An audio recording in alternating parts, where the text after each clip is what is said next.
ramdam ng taong bayan, ang serbisyo ng gobyerno. Tama ka talaga.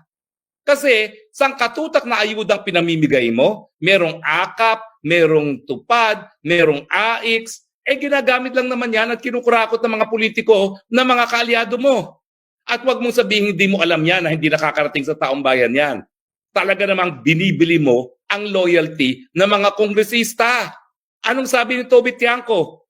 Karamihan ng pumirma dyan sa impeachment na yan, pumirma lamang dahil dun sa mga ayuda na makukuha nila, na alam nila na hindi naman makakarating sa kanilang mga constituents. Sabihin na natin makarating, vote buying kasi yan. Tapos pagyayabang nyo, 105 members of the Lakas Party vote. Ulol! Paano hindi mananalo yung mga yan? Sangkatutak na ayudang pinamigay. Pati ang EU nagsabi na yung ayuda na yan ay vote buying. O bakit hindi mo sinasagot hanggang ngayon ng EU? Diba? So talagang hindi mararamdaman ang benepisyo kasi unang-una, yung sangkatutak na ayuda hindi nakarating sa taong bayan.